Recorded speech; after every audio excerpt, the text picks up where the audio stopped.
Hi, I'm Dawn of Dawn's Dirt. I am a former farmer, a mother of three, and an advocate of agriculture. And I am here today on my first ever podcast to tell you my story and my history and my background. And so here we go. I was born in Calgary, Alberta, Canada. I was born to two lovely parents, right in the inner city. And when I was about 5 years old, my parents decided to leave the city and move to west of Airdrie, Alberta, Canada, and buy their very first greenhouse. The very first greenhouse they had was actually they were in a partnership with someone. And we won't get into that part of it, but yeah, they were in a partnership. They bought about a $10,000 or 10,000 square foot greenhouse, and they grew long English cucumbers and they brought them to a warehouse. Now, one of my earliest memories is actually working on that farm. Um, no, I wasn't working. I was too young. We were about 5 at the time, but yeah, we would be in the greenhouse and we'd be trying to help, but we weren't very helpful. And my mom used to. We had this old station wagon, and back in the 80s, there was no seatbelt laws, and so my mom would put these boxes, these dozen cucumbers, in the back of the station wagon, and then she'd bring them to the warehouse. And sometimes us kids, we wouldn't fit. There was 3 or 4 of us at the time. I can't even remember how many of us there were. And we would be like on top of the boxes or underneath the boxes, or we'd crawl in and make a little hole beside the boxes. And yeah, those were some fun times. I can also remember the people that my parents were in a partnership with, they had big gardens. And one time I was in the garden and I was helping weed. And yeah, I was pulling all the dill out and throwing it away, and I got yelled at, and uh fun times. That was one of my early childhood memories of, being in a garden and being in a greenhouse. So vegetables have been a part of my life even since I was small. When I was in grade 1, I actually wrote a book, a little short story, for grade 1 for my teacher called Dawn's Greenhouse. So that's the thing. Who writes about their career at age 5 or 6 or 7 or however old I was? Who writes about their career and it comes to fruition and it comes to truth? That's me. That's who I was. And that's the story, the start and story of my life, actually. So the partnership ended, and my parents actually bought another property just west of Airdrie as well. And in 1992, that's when my former farm was born. My mom's Shirley, and so my parents named it Shirley's Greenhouse. I'm no longer allowed to use that name, but I'm going to say it this one time because it is my history, it is my background, and it is who I was. I'm not that anymore. Yeah, so they started Shirley's Greenhouse. It was a 26,000 square foot greenhouse. They grew long English cucumbers for the warehouse. And what that means is they grew a monocrop in their greenhouse, which was cucumbers, long English cucumbers. They picked them, they packaged them, they boxed them, and then they brought them in dozens to the warehouse. We had a bigger truck at that point, so we didn't ride in the back, but my dad would go on Tuesdays, Thursdays, and Saturdays and ship to the warehouse. And back in the day, my parents were getting about $7 a dozen for long English cucumbers, which that paid their bills, and that paid their bills quite well. I grew up and we had a great living. Now it's agriculture and farming, so like we didn't go on fancy trips. We didn't, there's lots of things that we didn't do, but I always had a roof over my head. I always had food on my table. I always had clothes on my back. And yeah, my parents, they made us work too. Some of my earliest memories are out in the greenhouse. We used to fill sawdust bags before we grew in the Rockwell cubes and the cocoa fiber bags. We used to fill these sawdust bags full of sawdust. And so one of our jobs was to fill the sawdust bags and tie them up and then stack them up or put them in the greenhouse or whatever it might be. And yeah, like those are some of my earliest memories, was working on my parents' farm. Did I love it? Nope. Did I ever think when I was a teenager that I wanted to be in the greenhouse business? Nope.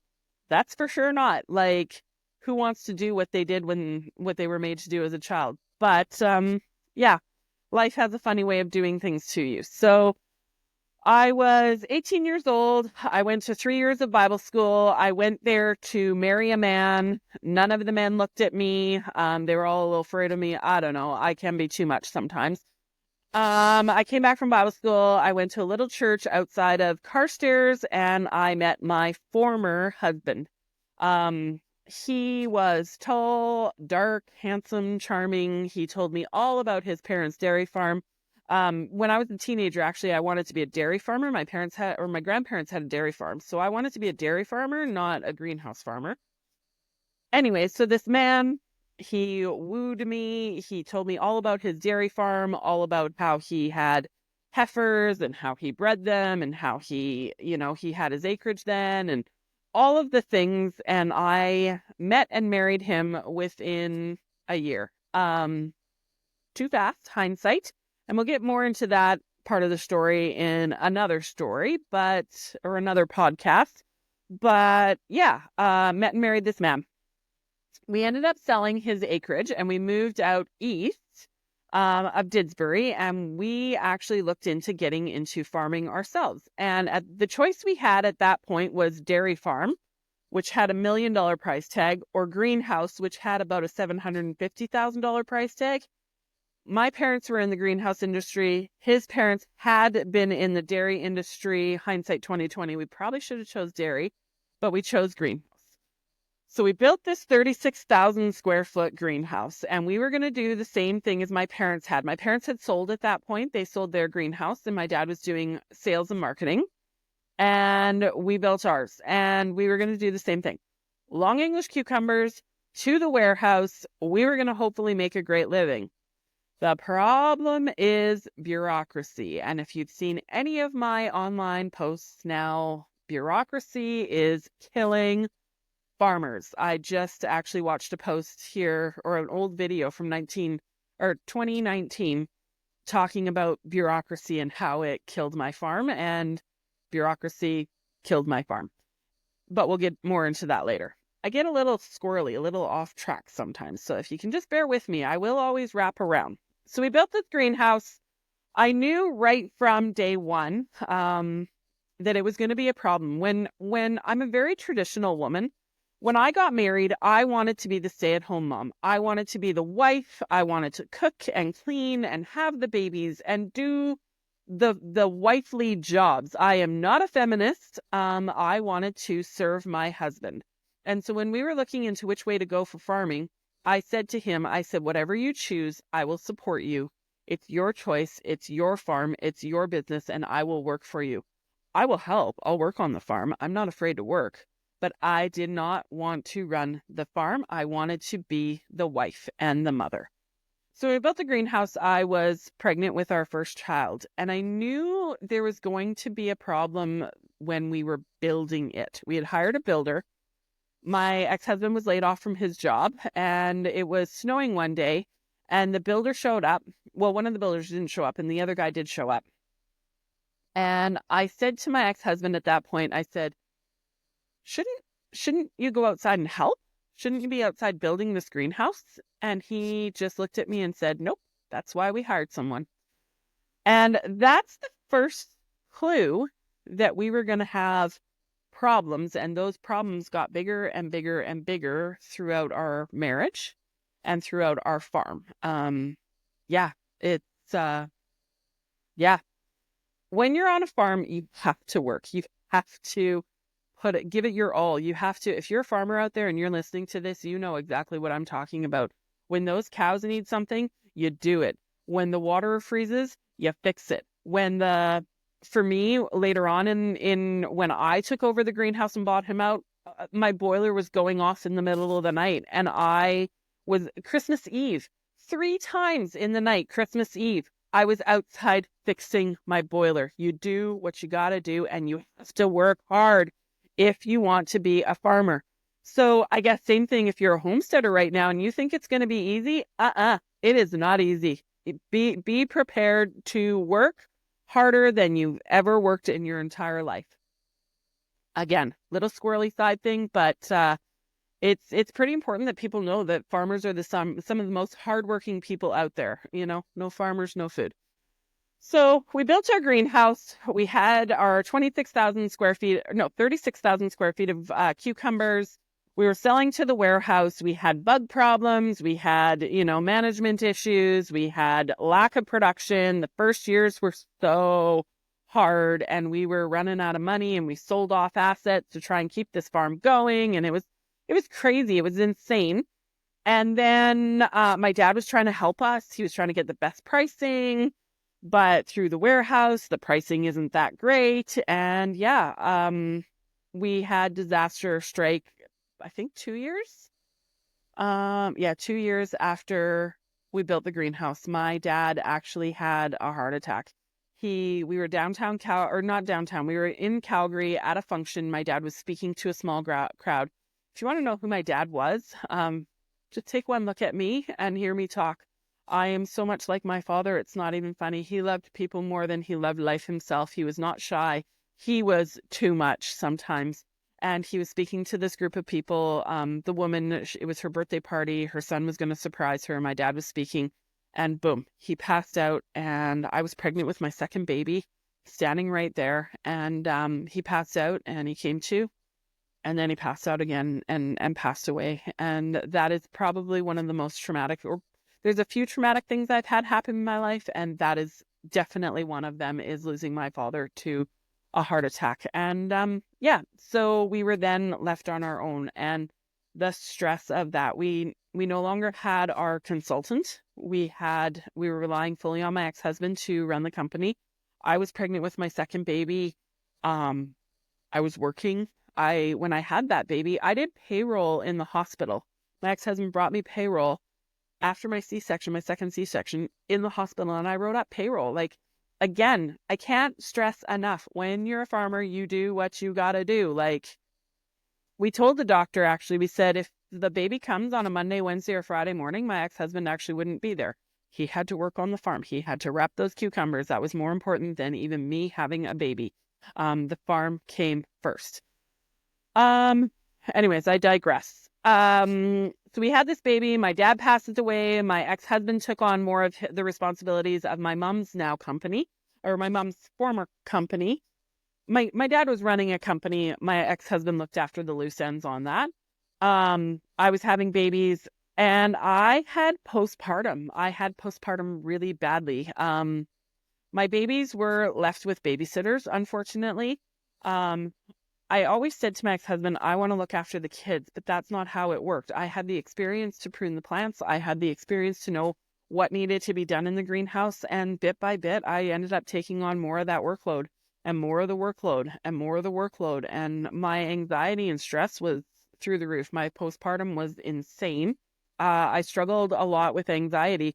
I had to be hauled into the hospital for anxiety attacks because the anxiety was so bad. I was hyperventilating. And one thing that would happen when I got my anxiety attacks was I would stutter and slur my words. So I would sound like I was having a stroke. And now, see, I'm thinking about it, and it's coming. So I got to stop thinking about that. Anyways, I would sound like I was having a stroke. And one vivid memory I have is I had my children in the back seat of the vehicle. I was sent to run an errand or do something in town, and I had a panic attack. And I can remember, this is ugly and gross to admit, but I'm going to share it because hopefully my story can resonate with someone. I was screaming at my babies who were crying in the back seat of a truck.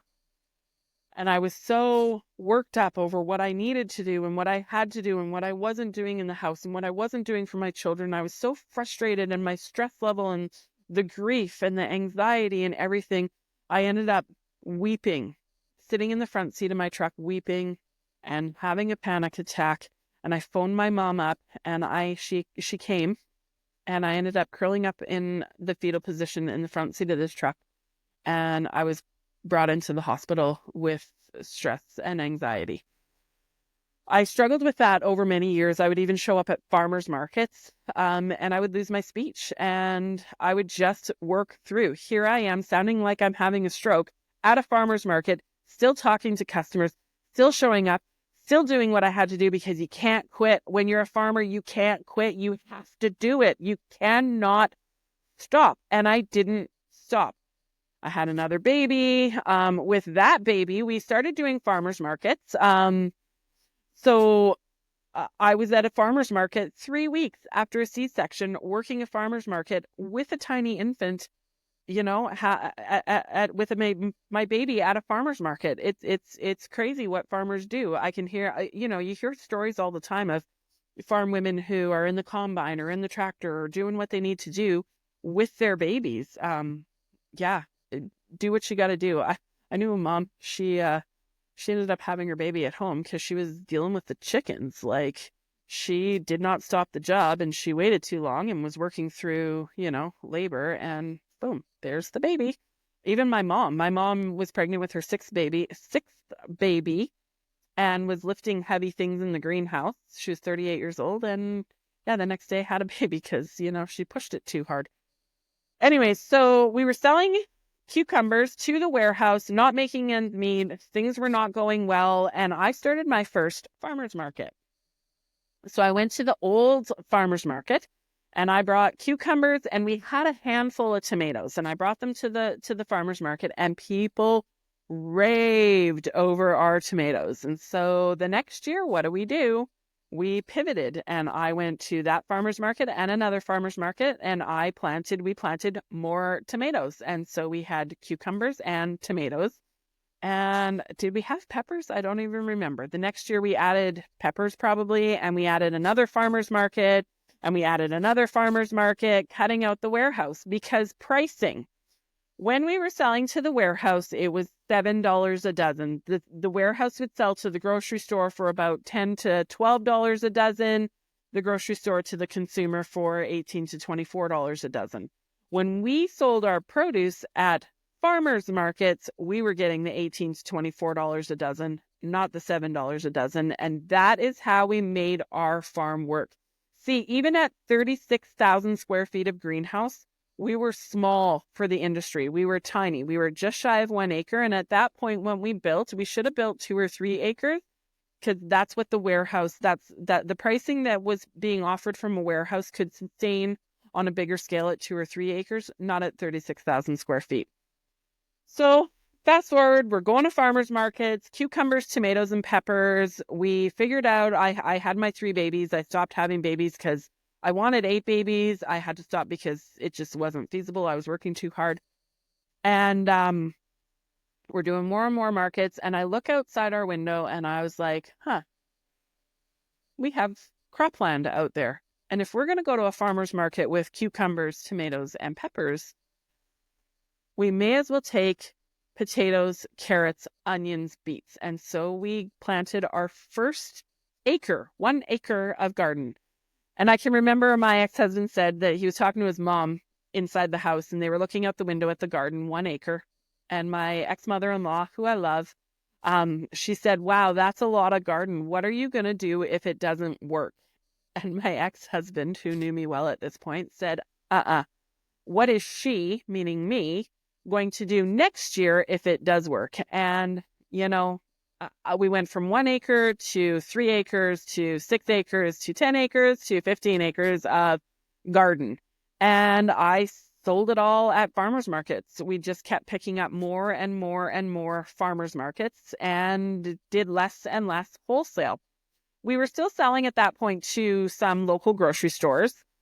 And again, I was just watching the video this morning. I have been calling out our food system since 2019. Now, we were selling to the grocery stores, corporation grocery stores, and they asked for Canada GAP certification. Now, what Canada GAP certification is, it's bureaucratic, pardon my language, bullshit paperwork, for a small producer anyway, to be able to sell to a warehouse. So, and to a grocery store, to deem your produce or whatever your farm item is safe. And the problem I have with that bureaucracy, and now you keep piling on more and more bureaucracy, the problem I have with that bureaucracy is that it would cost my farm about $7,000 to do at that point, to sell $20,000 worth of wholesale, so less money, wholesale product to these grocery stores.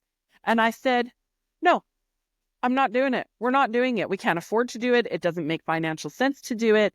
It ain't happening. And so we pulled out of grocery stores in 2019, and sold predominantly and only, mostly only at farmers markets and direct to consumer. Because again, that's how we could make a living, because we were a small farm. At 36,000 square feet of greenhouse and 15 acres of garden, we were a small farm. We were small. In my video, it says a little fish in a big pond. And yeah, so we pulled out of the grocery stores. We were selling at farmers markets and things were going okay. We were doing more and more farmers markets. At one point, we were doing a big farmers market in Calgary, and that farmers market burnt down. Yeah, it's crazy the hardships that you go through as a farmer. We did lose a crop one year to herbicide in the water. Tomatoes are extremely susceptible to herbicide, and the herbicide came in through the ditches. It was June. We used or dugout water in the greenhouse because the plants don't like well water. And so we were drawing our water out of our dugout.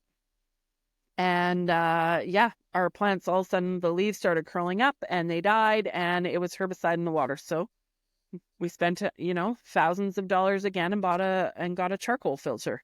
What else happened? Oh, we got a disease. We got a crazy disease in the greenhouse one year and we had to pull our crop. That was really rough. One of the first years I can remember thrip. We had thrip in the greenhouse so bad. Thrip are bugs. There's a misconception. People think, oh, you're in a greenhouse, you don't have bugs. And I say, no, like it's even worse. Aphids were horrendous. Thrip were really bad that one of those first years. And what they do is they would bite a cucumber. So you'd have a cucumber and they would bite in the middle and that cucumber would curl. So what does the grocery store want? Have you ever seen a curled cucumber in the grocery store? Not very often. You see perfect straight ones. That's what people want, is the pretty cucumbers. So the curled cucumbers, we would actually pick them off and sell them at like pennies on the dollar, just to make ends meet, or just to get rid of them. Sorry, but we weren't making ends meet. Anyways, so yeah, fast forward to me being what happened in our marriage then, and what happened on our farm was we figured out that my ex-husband, his strength was not necessarily working, and he would fix things. Don't get me wrong. He fixed things. When something broke, that man could fix things better than anyone else. I can't fix things. He did. But we figured out the business side, the tic-tac-tician, figuring out the business, making decisions, sales was my thing. Yeah, that was my thing. And so we ended up switching roles. And so my ex-husband ended up being in our house more as the house mom. And I ended up being this strong, independent bulldozer in business. And for many years, our farm actually worked well. Were we rich? No, we were farmers. But did we make a great living? Yeah. Did my kids have food on their table? Yeah. Did they have their mom? No. I worked too much. That's some of my regrets, is that I worked too much and I didn't spend enough time with my kids. But I had to do what I had to do, and I can't go back, and I can't just wallow in that self-pity. Anyways, so I got really strong in our business. I was growing our business. Our business was thriving. Because of the farmers market situation, I ended up opening a store in the town of Olds called, a market store, and I was selling produce directly through this store. I was also taking in product from other vendors, other small businesses, and selling them through my store. And I knew that we need to make our food system local. The local food system is how we're going to survive. The big system is trouble. Again, since 2019, I've known, in the name of health and safety or bureaucracy, I knew that the government would team up with corporations, and it's probably climate change now or whatever. There's Bill C-93 right now that's being passed, and it's pandemic preparedness. And what it's going to do, it's going to hurt farmers, and it's going to put even more red tape on farmers. And not just the vegetable farmers, but like beef farmers and chicken farmers and dairy farmers. And we need to take control of our food system back, because if we only end up with these big, big, big, big farms, and I've been calling this out for years, that food system is so easy to control, and we're going to get dictated, this is what you get to eat and this is what you not get to eat. So that's why I'm getting into what I'm getting into, is helping people grow food in their backyard so that they can take their food system and their food sovereignty back into their own hands. Anyways, so as our marriage went on, as we switched roles, it wasn't healthy for our marriage. And our marriage actually deteriorated to the point that we were hardly on speaking terms. I spoke of my slurring of my words many times. I went to counseling by myself for a whole summer. I got told that it was a waste of time and money. The next summer, I actually decided, it was one of the last summers that we were together. So that was 7 years ago. I decided I wasn't going to care about my marriage. I was not going to put any of my heart and soul effort into my marriage. And I'll tell you what happened that whole summer. I didn't slur or stutter my words once. And I found that very telling, that here I was thriving. I was thriving in business. I was thriving in the marketplace. I was thriving in sales. I was thriving in everything I was doing. And I didn't stutter or slur my words or have stress or have anxiety until the very end of the summer, when we had a big fight, and boom, my stuttering and slurring of my words came back just like that. And I was like, that's interesting. So that was the first process of, hey, we need to change something within our marriage to keep going. And I'd like to talk to you about my customers. And so part of having a farm was direct marketing. And I myself went to farmers markets. I shook the hands of people that bought my produce. And the babies, I can remember several young children who the moms would bring them, and the kids would run up and they'd want my tomatoes, candy tomatoes. The tomatoes that we grew were the best. They were sweet and they were like candy. I had moms tell me that their kids wouldn't eat vegetables, but they would only eat my vegetables. That is a little boost for your ego. And honestly, it was such a relationship. One thing I know is I was nothing. I was nothing without my team. And the people on my team were the people that worked for me and worked and did the physical work on the farm. And the people on my team also were my customers. And you want to know what I miss the most about not having my farm right now? My customers and those relationships. I watched children grow up. I shook the hands of people that bought my produce. I was very passionate too about quality and the teamwork that it took to have this relationship. I always told my staff, if anyone ever complained about our produce, replace it just like that. So sometimes you'd have a customer come up and they'd say, I don't really want to tell you, but we had these bad tomatoes. And I'd say, here you go. Here's a free bag. We'll replace it up. No questions asked. I had very high standards for my produce. Now, produce in a warehouse is, in a grocery store is at least a week old. Now, my standards for my produce, if it was a week old, it was grocery store quality, not my quality. And so we food banked it, or we, sent it to different places. I guess I want to get into that too. Having a farm, it was pretty cool because I was able to open my hands. I held my farm like this. I have a bigger faith, and my farm didn't belong to me. My farm belonged to the Lord. And when I had extra produce, I actually was able to give it to food banks. I was able to give it to the pregnancy care center. I traded vegetables. I had one woman, this is what I'm going to miss too about not having a farm. And this is why I don't understand parts of why I don't have a farm, and parts of why I'm on this next journey. I don't understand, because I was able to trade. There was one woman, she'd come every week to a farmer's market on Sunday, and she would bring me her bag full of food bank items. Well, what's in a food bank? Craft dinner and toothpaste. So she would bring her bag that she could offer me of toothpaste and craft dinner, and rice. And I would trade that bag of food, quote unquote food, for a big bag of fresh vegetables for her family. And that's the thing. Like, it was about relationship. My farm was about relationship. It wasn't about the dollars and cents. I needed the dollars and cents to keep it going, but it wasn't about that. That's not what drove me. The money didn't drive me. The money on my farm didn't drive me. It was the people that drove me. I love people more than I love life itself. And I still love people more than I love life itself. And so, yeah, that's what drove me on my farm, is the relationships and the people and the teamwork and the camaraderie and the what we could do with food. At the pregnancy care center, I got an email back and they said they had a mom come in, and that mom hadn't ate that day because she couldn't afford food.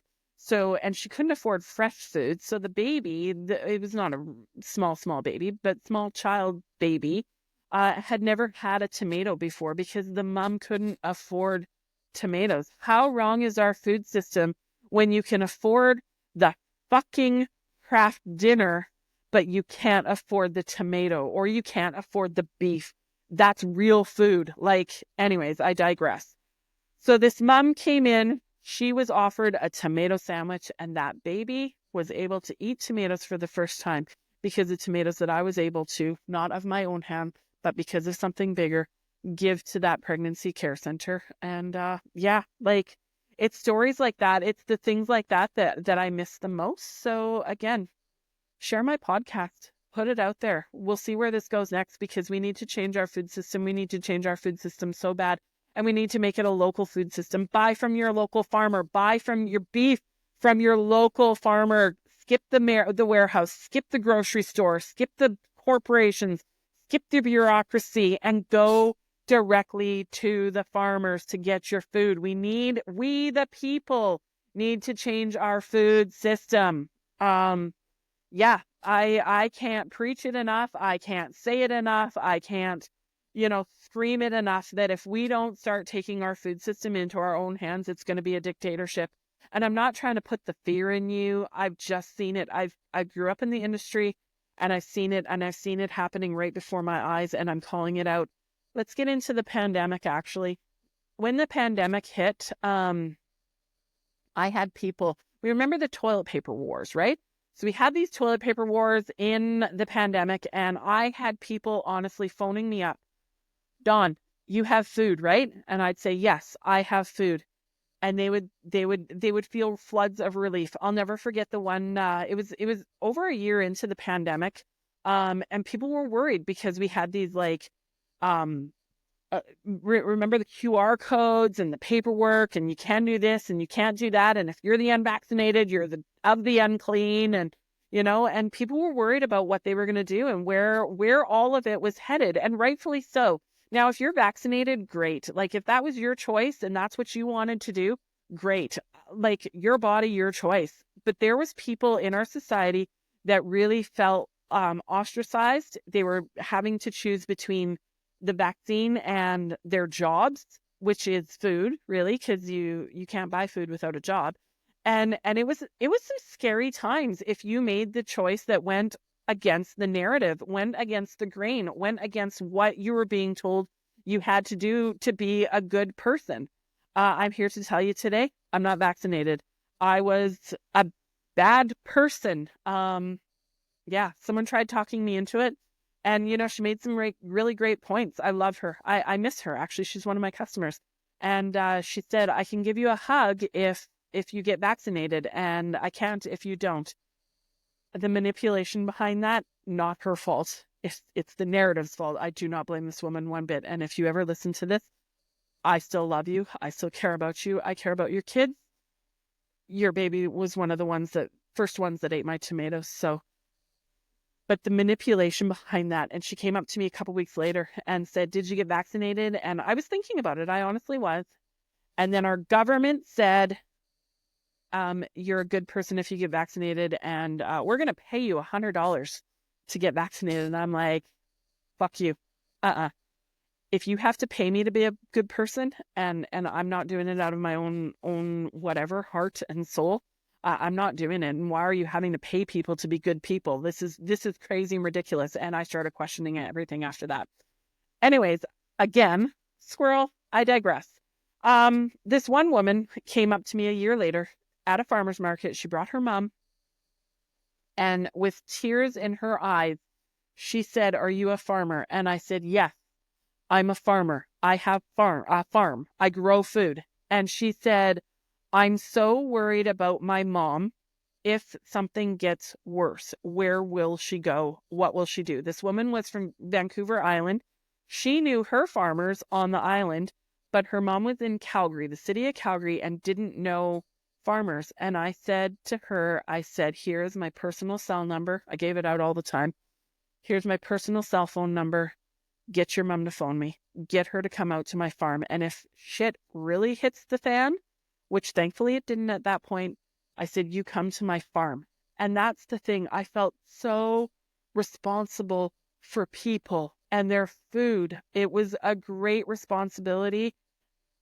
And I took it so seriously, providing food for people. And there was many people like her. They were worried about their food. And I'd say, "Come to my farm. We'll figure it out. Come to my farm. We'll figure it out. Come to my farm. I'll feed you. We'll work at it together. I have assets and in food, and I had chickens, and I had, I could feed and take care of people, and I took that responsibility very greatly and very, very highly. So again, I'm not sure what the plan is, Lord, where the next steps are, but I do know this: in selling my farm, my tongue is not tamed. I have a wild tongue. I speak my mind, and I am not afraid to call out bureaucracy and bullshit, just like I did in 2019, just like I'm still doing today. Bureaucracy and bullshit. We need to protect our farmers, and we need to protect our food system. Anyways, we get through a few years. My ex-husband, we're separated. Things are not going well. We didn't end up working it out, and I ended up buying him out of the farm. I'll never forget. He came to me and said, "Dawn, I want out." And I said, and I'd been picking up drop balls behind this man for many years. And I said, this is what I always said to him. I said, "Okay, I'll figure it out. And if you're a farmer, you understand exactly what I'm saying. I'll figure it out." And you do. You figure it out. When there's a problem, you figure it out. And I bought him out. I bought him out of the farm, picked up the last and heaviest drop ball. I had to figure out all of the maintenance that he was doing. I had to figure all that out, and I bought him out of the farm. I made it 3 more years. The bureaucracy was getting harder and harder and harder at farmers markets, farmers, quote unquote, markets. And things over the last couple of years have gotten tighter and tighter and tighter. You all know it, that you're listening. Food prices have gone up. Natural gas prices have gone up. My biggest natural gas bill was $12,000 for a month. And that wasn't even my biggest bill. The labor bill on my farm was between $300,000 and $500,000 a year. People don't realize this, but the bills are huge on farms. It costs so much to produce food, especially when you're manually picking it and manually pruning it and manually weeding it. Like, it's insane what it costs to grow food. So things got harder and harder and harder. The last year that I was in business, I was short $100,000, which, when I was doing $1 million gross sales in a year, just on the farm, that was not the stores and everything. I was short $100,000, which really isn't very much. And I had someone ask me, actually, even this morning, "Why did you have to sell your farm?" Well, that last year that I was in business, I was $100,000 short. $30,000 of that was because my mortgage payments went up because of interest rates. Thanks, Justin Trudeau, who has screwed over Canada. Sorry, this is politics, but that man's done nothing for our country. The carbon tax has caused everything to go up in price, including my vegetables. I raised my prices. And a local vendor, owed me $16,000, and then I was competing at quote unquote farmers markets against produce that was being bought and sold by many different vendors, not just one. Many different vendors were at farmers markets with produce that was being bought and sold from the biggest warehouse in the province. That produce was meant for grocery stores. It was not meant for farmers markets, and being sold as a guise or a ruse or a liar, liar, pants on fire at a farmer's market as farm direct. And it was being sold for less money than what I could grow and sell the produce for. And so I spoke till I was blue in the face. I had fights with other vendors. I talked. I cried. But no one would listen to me. I spoke to customers. I grew this produce on my table, but if you were the first time at a farmer's market and you went to a booth that said something farms or farmer something, you think that you're getting farm produce and you're not. And so that's wrong. Produce at farmers markets, the majority of it, aside from a few vendors, a few farmers, is being bought and sold from big warehouses or big whatever, and adding into this bureaucratic bullshit that is going to hurt our food system and not help it. And that's the thing. People are blind. I'd been calling it out that in the name of bureaucracy, I'm going to lose my farm. I'm going to have to sell my farm. And finally, I was $100,000 short. If even those vendors, even if they would have taken just one item of tomatoes and let the farmer sell the tomatoes at the farmer's market, I probably would still be farming right now. That's how close the race was. That's how tight it was. That's how, So again, I'm going to call a spade a spade. Bureaucracy killed my farm. First of all, in the warehouse. Second of all, at the grocery store level. Third of all, at a farmer's market. So bullshit. If we don't protect our farms, we're not going to have a farm left. Anyways, rant over yet again. I will rant till the day I can't speak. When I sold my farm, actually, I got cut off of and kicked off of some different farmers market pages because my tongue got louder and my voice got bigger because I had no longer anything to lose. I didn't have my farm anymore. I didn't have to watch my P's and Q's because I'm not allowed to sell vegetables in the province of Alberta for grow and sell vegetables for 5 years. Like, I'm out of the race. I'm out of the food system. I'm no longer the competition. Congratulations, people. You got the competition out. Right up to the bureaucratic, whatever. Anyways, I'm ranting now. So I sold my farm. The last few months on my farm were pretty traumatic. I got really sad. I did a post on my former farm page, and that post hit 1 million views. I talked about the carbon tax. I talked about the bureaucracy. I talked, and people are listening. They need to listen. So my last few months on the farm were really tough. I wept a lot. I cried a lot. I grieved a lot. See, selling my farm, when you're a farmer, it's your entire identity. It's who you are as a person. Again, I go back to the story that I wrote when I was 5 years old. I chose my career even as a small child. I knew that I would be a farmer. When I sold my farm, I bought a hat actually, and it said "in my blood" because it's true. When you're a farmer, it's not a job. It's 27 or 20. No, sorry. When you're a farmer, it's 24 hours a day, 365 days a year. You're on call all the time. You don't get a break. You don't stop. You do the work. Again, if you're a farmer, you know exactly what I'm talking about. Even if you're a homesteader, you know what I'm talking about. You're on call, and it's just fundamentally who you are. It's your entire identity. And I identified as a farmer. I still feel like I'm a farmer, even though I don't have a farm. I'm a lost farmer without a farm. I will get a farm back again someday. It just might not be today. It might not be tomorrow, but I will get a farm one day.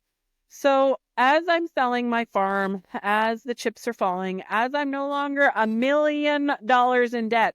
1 year ago today, I was $1 million in debt. That's farming and agriculture. You're in debt till you can't even see anymore. $1 million. I sold the farm, paid off my debt, bought a little house, and just living a simple life. I got my first job in 20 years.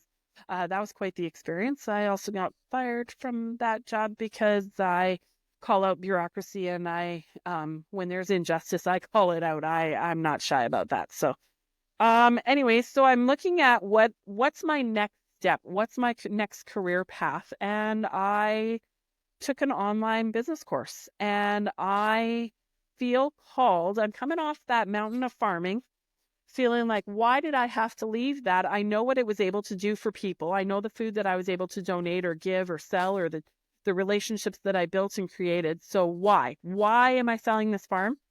And what I can come up with is, I have all this knowledge. I know how to grow vegetables. I know how to feed people. I know that our food system is in trouble. I know that we should all be growing food in our backyard. You want to know how we can fix our food system? Grow vegetables in our backyard. If every person in town, in the country, wherever they are, had a few chickens and grew some vegetables, we would not have food shortages and hunger here in the country of Canada. And I fully believe that in every country, if people would just go to that local food system instead of relying on this big bureaucratic, system, feed me, that's what's going to solve our world hunger problems. I'm not saying we don't need big farmers. We do. We need the beef farmers. We need the grain farmers. We need all the food, but I can teach people, that's where I'm at right now. I can teach people how to grow food in their backyard. And so that's where I'm headed. I had clients this past year. We got food production out of their backyards and they were thrilled. I saved them time on weeding. I saved them time on watering. I saved them time on, knowing which crops to plant and which crops produce and which crops don't. It's so important. So I feel like my next steps is to teach people how to grow food, how to, survive this next system, or where our food system is headed. And if we all had, I was in Kelowna actually at a retreat, and there was a huge zucchini sitting on an electrical box right in the middle of the city. And I thought that is what we need more of. If we would all just grow gardens and put our extra food out for someone else who doesn't have food, no one would be hungry. And so I can teach people how to do that. We've lost that. How many of you, as you're listening to this, your grandma had a garden, or your auntie had a garden, or your uncle had a farm? We're getting so far removed from our food system that we're losing the ability and the know-how on how to make food ourselves. And so we need to tighten up those strings. We need to, grow food ourselves and feed ourselves. And so, yeah, it's all about helping others. And if we all can do what we can do to help others, that's where we need to be in society. It's not about left. It's not about right. It's not about fighting each other. It's not about I'm vaxxed and you're not, and you're this and I'm not.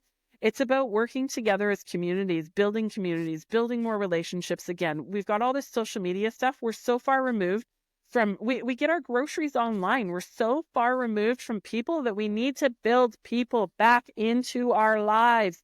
And I think that starts with food. I think that starts with our soil. I think that starts with, our food system and shaking the hands with people that feed us.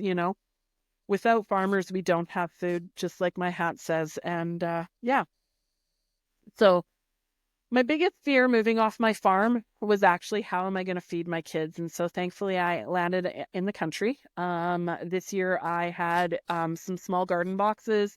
I built myself a little greenhouse. Let me tell you how much fun gardening is. This year I gardened for fun and not for people would always say, oh, I want to work for you, Dawn. I like gardening. And I'm like, well, do you like gardening on steroids? Do you like picking weeds for 8 hours and plus 30 heat with, you can have a break, but it's hours and hours on end. Whereas, on my little place this year, it was just fun. I have a few chickens. I have a mini pig. She's just a pet.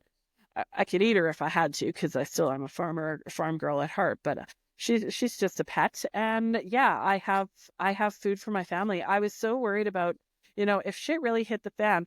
I was so afraid to go from being the farmer who could take care of people to being on my own and realizing, how can I feed my kids? I always had my farm. I knew I could feed my kids.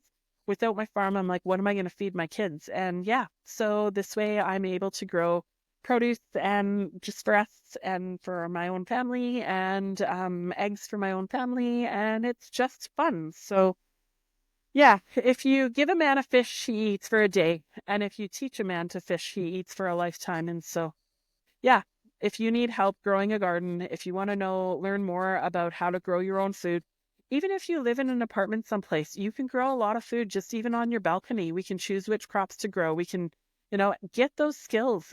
Take your food into your own hands. Can you imagine if you didn't have to buy vegetables for a summer?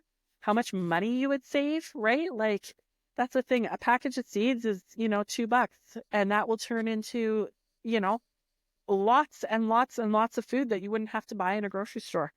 Yeah, so that's my story in a nutshell. There's more to it.